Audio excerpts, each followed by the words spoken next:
Nós vamos agora com algum caminho de wordo trabalho novo, maneira Green Corridor, etc. E Bombini Boulevard, a mim é Bombini para sobre mim que dona boulevard importante, nome de político que chega de praticar mal governação. Se trata que não de o primeiro político na Aruba que chega de ter cabelo para sua cabeça. E para Kiko, para sobre então da hase costa gewoon de mal governação e hasta se você rapportos curten, então tem sua laço não basta íntimo com vamos dizer, baixo mundo de Aruba com máfia.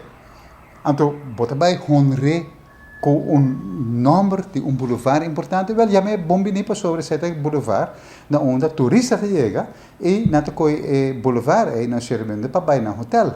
Que melhor nome com Bombini Boulevard. Se nós políticos não, a vendia, toch, tá seguir com a intenção para honrar político com o nome de boulevard, então eu me quero que realmente passou na mestra com a situação tá, pero eu na mesma não tem muita intenção para cambiar. Me te reparar na gente, em todo caso young, pero também estão de mais idade que seja não sanado ou a dúvida mais sobre coisa. Então me quero que tá bom para realmente reviver, vamos a recordar es vivir, para reviver hope coisa para sobre dor que gente alubida ou dor que gente nossa político por seguir com a manhã com nota bom para Aruba. Nós está em uma situação financeira somente sério para motivo que o político a seguir com a manhã durante 31 anos 5 gente a estrobanan.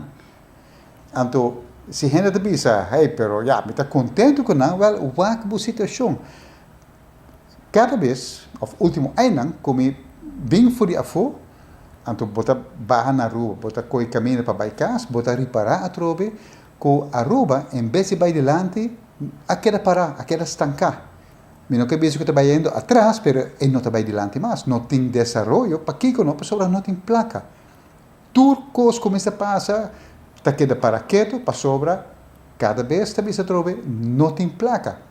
Bota lá, e duas carreteras de Bombini Boulevard e Green Corridor, nada novo, nada net, pero vai deve grande que nós temos, também custa 70 milhões de florins para ano, durante 20 anos para pagar. E o resto de carretera está na werk e não tem placa para direita não. Está bem lápis não, pero não para direita não devidamente. Essa aqui é Arubiano, o website